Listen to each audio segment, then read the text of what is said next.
Rockstar Games has existed for almost 25 years at this point, and throughout those years they have created, continued, and abandoned a lot of IPs. Still waiting for that LA Noire sequel. But one of their most popular abandoned IPs has to be Bully, or the less popular name, the Canis Canem edit. Remember this name, I'll come back to it later. Bully is a third-person action-adventure video game released by Rockstar Vancouver for the PlayStation 2 in 2006. It follows the 15-year-old rebel, James Hopkins, better known as Jimmy, as he tries to take over Bulworth Academy, a boarding school run by Dr. Crabblesnitch in the town of Bulworth. The story is split up into 5 chapters, so I'll also be splitting this video up into 5 main parts. In part 1, we'll be looking at the gameplay of Bully. Part 2 will be a summary of the story and characters. Part 3 will be the controversy surrounding the game. Part 4 will be the critical and commercial reception of the game. And finally, part 5 will be about the cancelled sequel.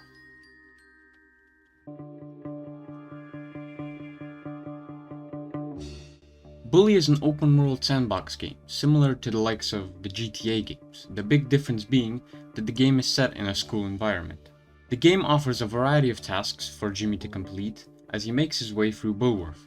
The main story missions are what most players will be focusing on. These are the missions you have to complete in order to finish the story. In total, there are 52 story missions. Apart from the main story missions, there are also optional missions. These are missions that do not have to be completed to finish the game's main storyline. These will often involve teachers, side characters, or just plot that doesn't affect the main story in any way. There are 24 of these. In addition to these, there are also errands, classes, and jobs. Errands are small tasks that Jimmy will be asked to perform at various times during the game. They will be marked with a blue X on the minimap.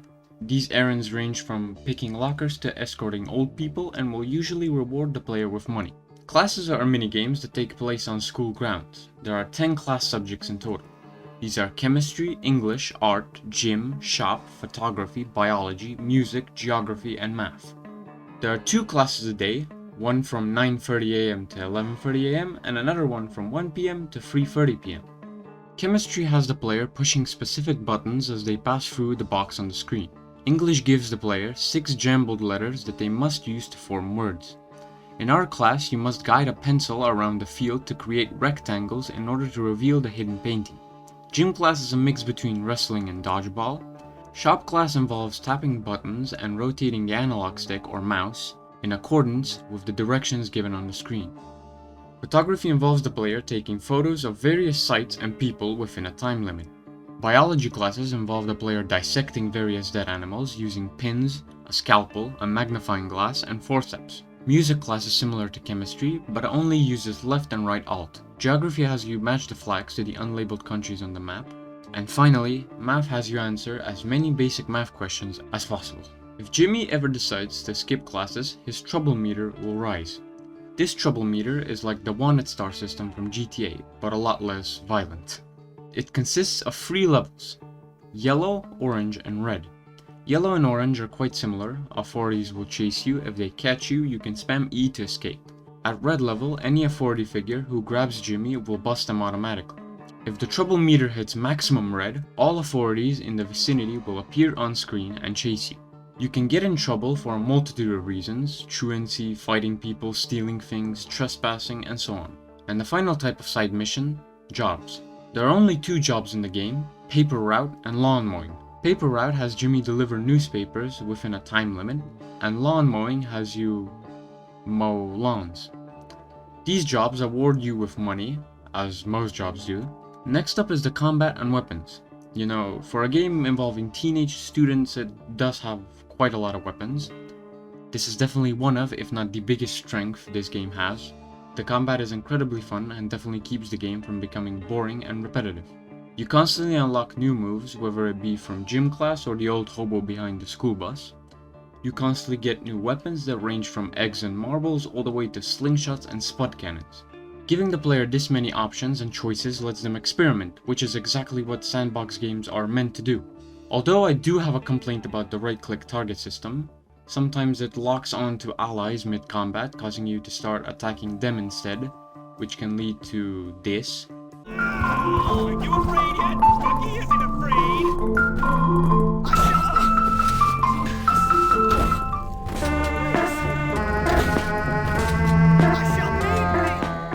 final thing I will mention in this part will be the transport system. Yes, I am aware there are a lot of other things in this game, stuff like the carnival, races and collectibles, but they aren't that important, so I won't be diving into them. Anyways, the transport system allows the player to get around quicker on the map, because anything is better than spamming shift until you get arthritis. The most basic form of transport, and the first one you unlock, is the skateboard. Jimmy will always have a skateboard on him after you unlock it. It feels very underwhelming and annoying to control at the start, but once you get the hang of it, you can start to pick up speed very quickly and easily traverse the map. There are also bikes, mopeds, and the go-kart. The go-kart and moped are easier to control and quite quick, while the bike will require you to spam W in order to pick up speed, similarly to GTA San Andreas. And finally, we have the bus, which is technically fast travel since you don't actually get to ride it yourself, but hey, I make the rules here, so shh. You can hop on the bus by simply going to one of the game's many bus stations and pressing E. The bus will take you directly to the school, dropping you off at the gate.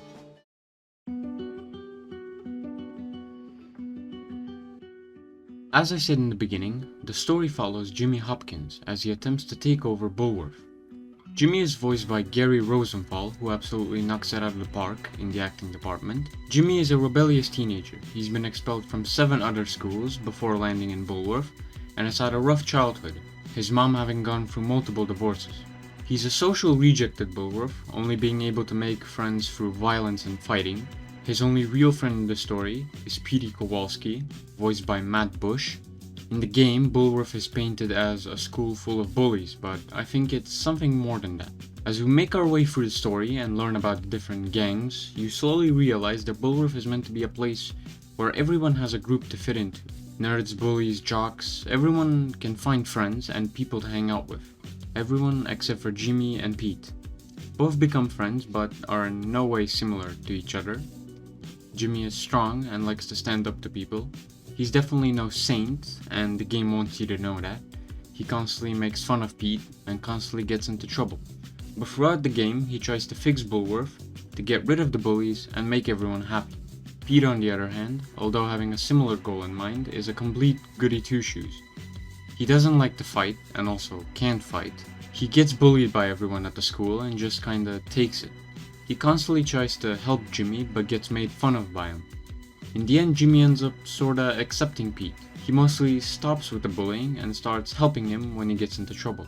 At the beginning of the game, Jimmy also makes another friend, Gary Smith, voiced by Peter Vack, who also does an amazing job. In the beginning, Gary acts as a friend to Jimmy, the only person who accepts them. He shows Jimmy around the school and introduces us to the 4 main cliques or gangs in Bulworth Academy. Feeding time at the zoo. Okay, here's the deal. Over there we got the nerds. Of course, they're complete social outcasts. They look pretty harmless. They're actually sneaky bastards. Their turf is the library. And those are the preps. They're all money and condescending attitudes. Yeah, massively inbred and completely brainless. Very observant, Jimmy boy. Now over there are the greasers. They think they're tough. Or at least try to look tough. Wouldn't advise messing with them, at least not yet. They hang by the auto shop. And last but not least, the jocks. These guys rule the school. Definitely avoid them. Whatever, I'm not afraid of some dumb roid monkeys. You'll learn. Come on, let's go. Aside from these guys, we also have the bullies, who only have 7 members. They are led by Russell Northrop, voiced by Cody Milton. Russell is the biggest and most feared kid on campus. He's not the most academically gifted, let's just say that, but his unrivaled strength makes him a force to be reckoned with. And lastly, we have the Townies. This clique is not a part of the school, and only becomes relevant in the very last chapter of the game. All of these cliques are extremely stereotypical. The nerds are pathetic and weak. All of them are either really skinny or really fat. They constantly talk like Redditors and are obsessed with roleplay. The jocks are your stereotypical meatheads. They're obsessed with sport and like to bully everyone. And the greasers are your typical douchey and oily gearheads. This was most definitely done on purpose in order to make the characters a lot more goofy and likable or dislikable. The first chapter, titled Making Friends and Enemies, focuses on the bullies. We mainly follow Gary throughout campus as he gets into trouble and tries to take over the school. He betrays us at the very end of the chapter, throwing us into a hole and forcing us to fight Russell. Here we discover Gary's true personality, a narcissistic and egotistical sociopath who likes to torture people for his own amusement. He plans to take over the school and is convinced nothing will get in his way. After we beat Russell, Gary runs away and we earn the respect of the bullies. With Russell pacified, I could be forgiven for thinking my troubles at Bullworth were over. But this place is a rotten onion. Peel off one stinking layer, and there's another even smellier one beneath. Chapter 2 focuses on the preppies. In this chapter, we also start to slowly get access to the town of Bullworth. The preppies are led by Derby Harrington, an egotistical rich kid who constantly bullies people weaker than him. Jimmy gets constantly tormented and mocked by the preppies, which all culminates in a boxing fight, where Jimmy knocks out their second-in-command, Biff Taylor. Derby enters the building and Jimmy chases after him, eventually beating him and his friends and earning their respect. Now, Darby is really stupid, malevolent, and rich. So it will surprise none of you to discover in a future life, he'll end up in Congress. But this is my story, not his. With the trust fund babies under control, it's time to turn my attention to their sworn enemies, those greaseball kids. Chapter 3 has us exploring New Coventry, as Jimmy gets mixed in with the love affairs of Johnny Vincent, leader of the Greasers, and his girlfriend Lola. Lola is manipulative, attention-seeking, and promiscuous, constantly getting into relationships with other boys, then blaming them when things go south. Johnny is hot-tempered, he's afraid of losing Lola, and will fight anyone who tries to steal her from him. Throughout the whole chapter, he is convinced that Jimmy is in love with Lola, and is trying to steal her from him, which eventually leads to him attacking Jimmy, who then chases after him and fights him in a junkyard. Jimmy emerges victorious and earns the respect of the Greasers. I'm starting to feel pretty good about myself. I've just taken control of 2 of the school's worst cliques, but I know there are bigger problems just around the corner. Problems with overdeveloped pituitary glands and brains the size of peas. In Chapter 4, Jimmy decides to take on the jocks, but needs the help of the nerds to do so. He defeats their leader, Ernest Jones, in one of the longest and most annoying missions in the game, and gets them on his side. The nerds help him bully the jocks, and Jimmy helps them defend against their attacks. This all culminates at the big game, where we take down the whole football team, including the leader of the jocks, Ted Thompson.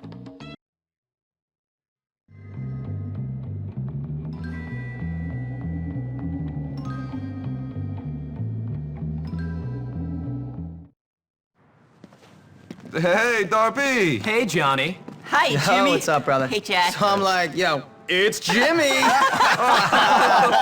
you're funny, man. Yo, man, what's going on? Jimmy. Oh, hey, girl, you're looking great. Ooh. Great. Thank you for that sugar, darling. Wow. Hey, Jimmy. All right, boys, that's all I got to say. Later. Bye, Jimmy. Peace out, See you Jimmy. later. I love that guy. Bye, Come on, guys. Chad, let's roll. Pete! Hey, Jimmy, what's going on? Everything. I did it, man. I took over this dump. These morons are my morons That's now. great. Just don't turn into a jerk. How could I? Hey, baby, how you doing? What you doing later? Just remember, Jimmy, not everybody likes you. Correct. They love me. Well, what about Gary? Gary, forget about that twerp. Dude, it's me now. I run this place and you're my friend, so please try to be cool. Oh man, you're bringing me down. Come on, let's go milk this thing for all it's worth. We might even find you a girl. As you may have guessed by the title of this chapter, things are about to turn upside down. After we complete the very first mission, PD drops the bombshell on us. Jimmy has lost the respect of all the cliques after recent unexplainable occurrences. The library has been attacked by rats, the gym has been set on fire, Johnny Vincent has disappeared, and someone has stolen the preppies' boxing trophies.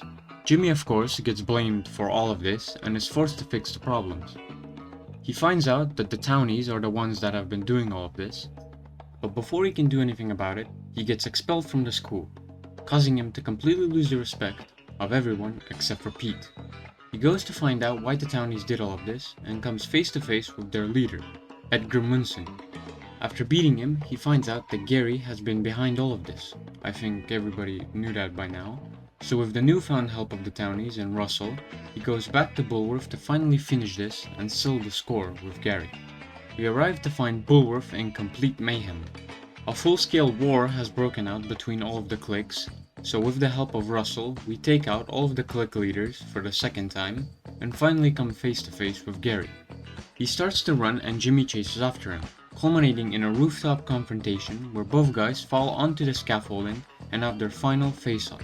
Jimmy eventually gets the better of him and they both fall through the skylight and into Crabblesnitch's office. Smith! I heard the whole thing! You're expelled! Come and untie me, boy! Yes, sir! Sorry, didn't see you there. You know, I think I may have judged you too unfairly, boy. Yes, a little rough around the edges, but you're a diamond, boy. A diamond. Thank you, sir. Now take out the trash, would you, Hopkins? My pleasure. So it was you who took on this monstrous little wretch, was it? Yep. What a hero! A lone wolf! Well, no. To be honest, sir, I did have a lot of help from some friends. Like this girl Zoe. She got expelled because she complained about Mr. Burton hitting on her. Burton? Well, he's fired! I hope he rots in hell! And a guy named Peter Kowalski, good friend of mine. Never heard of him. Yeah, well, he keeps quiet. He's kind of shy. Shy? The boy must be a genius. Why, he should be head of the school. Pete? Great idea. Now about that letter to my mother. What letter?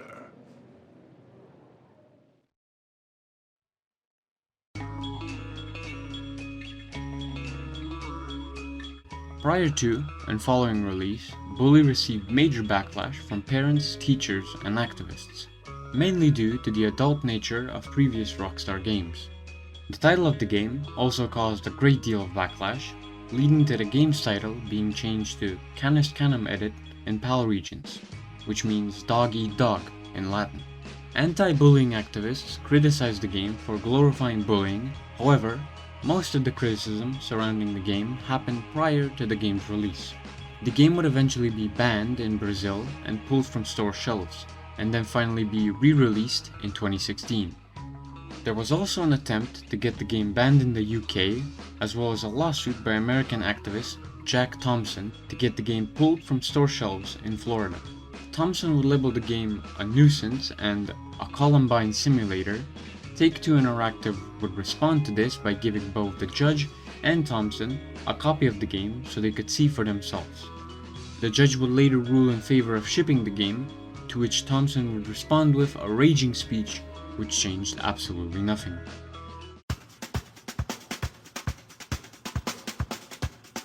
Despite erupting controversy amongst parents and activists, the game would go on to have a generally positive reception, receiving an 8.9 from IGN, 9 from GamesRadar, 8.7 from GameSpot, and made the top 10 games of 2006 in PlayStation Magazine.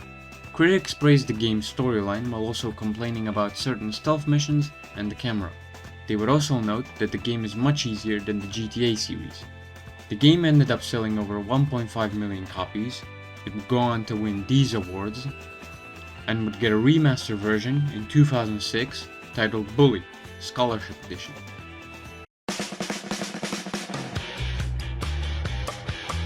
Shortly after finishing the Scholarship Edition, Rockstar would greenlight production on Bully 2 at Rockstar New England.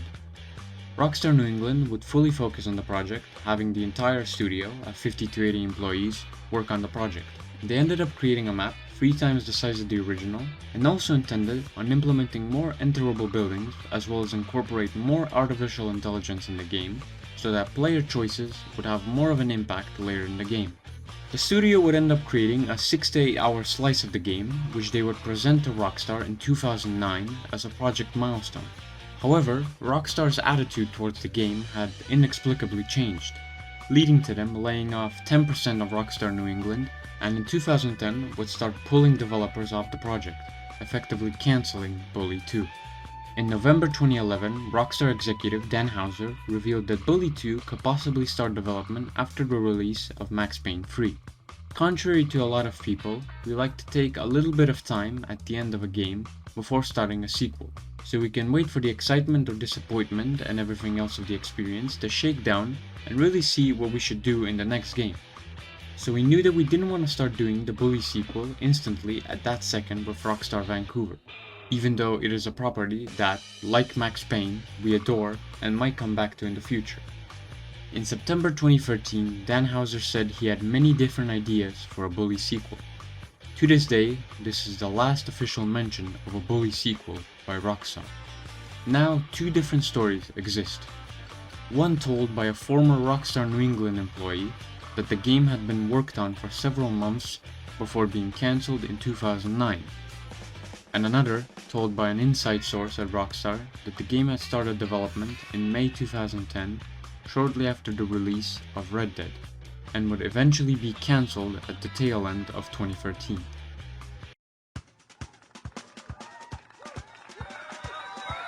Bully has been one of the most interesting and enjoyable games I've ever played. If you haven't played it already, please go out and try it for yourself. It offers a very enjoyable story with great character development, while also giving the player a huge variety of weapons and moves to use that spice up the combat and keep the game interesting throughout its runtime.